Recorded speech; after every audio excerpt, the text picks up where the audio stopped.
Kanalıma hoş geldiniz. Bugün elimde kökleri çürüyen, yaprakları yumuşamaya başlayan ve ölmek üzere olan bir orkide var.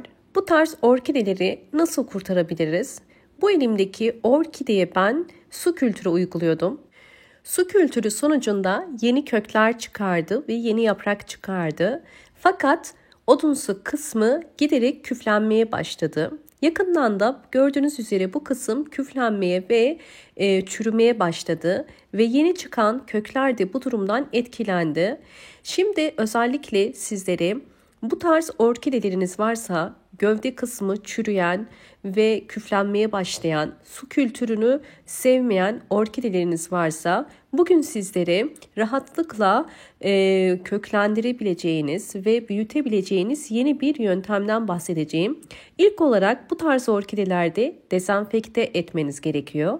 Dezenfekte etmek için ben bugün oksijen suyu kullanacağım ve elimde su var. Genel olarak ben dezenfekte etmek için oksijenli su kullanıyorum. Oksijenli su özellikle çürük ve küflü ve mantarlı gövdelerin tedavisine yardımcı oluyor. 5 milim oksijenli suyu bir su şişesinin içerisine koydum ve içinde 100 milim normal su vardı. Biraz çalkalayıp bu karışımı özellikle çürük olan kısma dökeceğiz.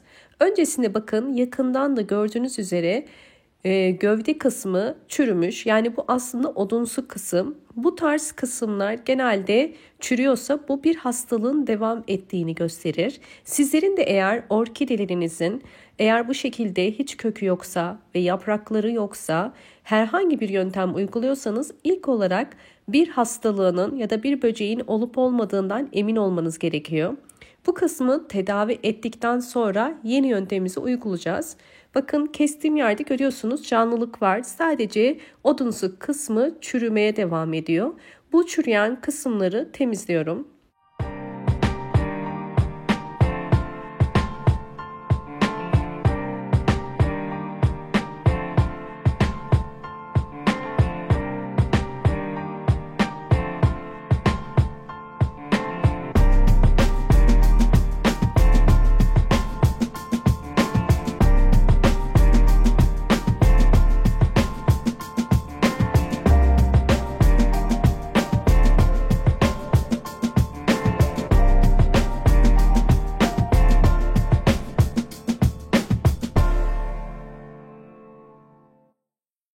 Oksijenli su ile hem gövde kısmına hem de yapraklarını sıktım ve bir peçetenin üzerinde bunu bir gece bekleteceğim ve kurumasını bekleyeceğiz. Bir gece beklettiğim oksijenli su ile orkidem şimdi kurudu ve yaprakları yeterince dezenfekte oldu. Bakın gövde kısmı da bu şekilde dezenfekte edilmiş oldu ve yeni yöntemimizde daha iyi sonuç verecek. Bugünkü yeni yöntemim için kum kullanacağım. Kum, bitkileri köklendirmek için kullanılan en iyi topraktır. Özellikle hem çiçeklerinizde hem de orkidelerinizde köklendirme işlemi için kum kullanabilirsiniz.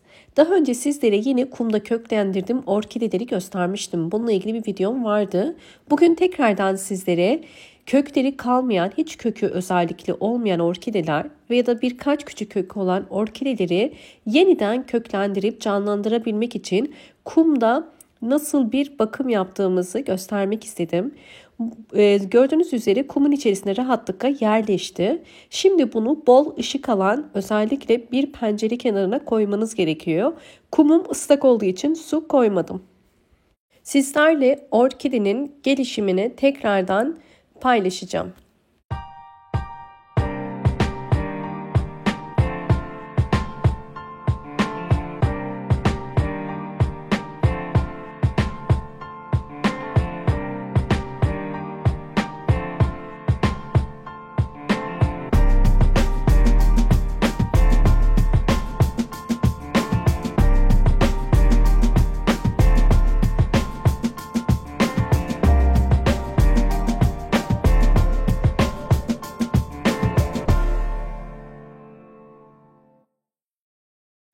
Bir orkidenin bu hale gelmesi yaklaşık 5 ayı bulur.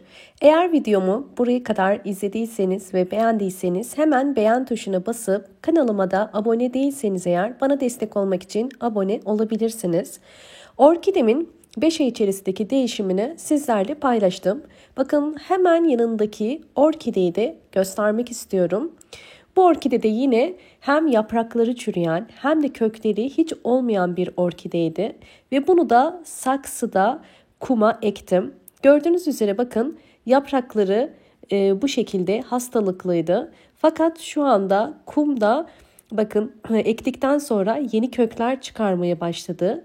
Hemen görebiliyorsunuz yeşil yeni uçları, bunlar yeni çıkan kökler ve aynı zamanda yeni yaprak da çıkarmaya başladı. Bakın yaprakları da çok yumuşaktı, biraz sertleşti. Bu da yine diğer bir kökü. Kumda kesinlikle %100 sonuç alırsınız. Kum her zaman bitkileri, köklerini hızlı bir şekilde köklendirir. Bakın yeni çıkan kökleri zaten buradan da görebilirsiniz ve bu haldeyken bile yeni bir çiçek dalı çıkarabiliyor. Yani sizler de orkidelerinizi kurtarmak istiyorsanız mutlaka kumda köklendirme işlemine dikkat edin. Sizlere yakından göstermek için biraz su döküyorum ve köklerini göstereceğim, çıkaracağım. Kuruyken çıkarmak biraz zor olabilir. Evet, yavaşça çıkarıyorum. Ve şu anda son halini sizlerle paylaşacağım bu orkidemin. Bu da farklı bir orkidemli dediğim gibi. Bakın bu orkidemin üzerine biraz köklerine su döküyorum. Daha yakından sizlere gösterebilmek için. Bakın bunlar yeni çıkan kökler. Zaten yeni çıktığı belli ediyor. Bunlar tamamıyla kumda köklendiler. Bakın yakından da gördüğünüz üzere şu anda bu orkidem artık yeterli kökü var ve yeni bir yaprak çıkarıyor. Ve yumuşak ve hastalıklı yaprakları bakın sertleşip canlanmaya başladı.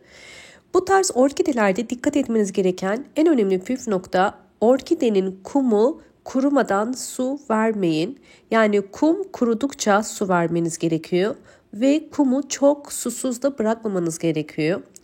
Diğer bir önemli püf nokta mutlaka pencere kenarında bol ışık alan bir yerde olması gerekiyor. Ve bu tarz orkideleri tıpkı topraktaki orkideler gibi dönüşümlü olarak sizler de sıvı bitki besinleri verebilirsiniz. Muz kabuğu suyu, yumurta kabuğu suyu, aloe vera suyu verebilirsiniz.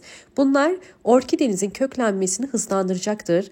Özellikle bu işlemi şu anda ilkbahar ayında olduğumuz için yaparsanız ilkbahar ayında bütün bitkiler hızlı bir şekilde hem çiçek dalı hem yeni kökler hem de yeni yapraklar çıkarır. Bu yüzden köksüz orkidelerinizi kurtarmak için bu mevsim çok ideal bir mevsimdir.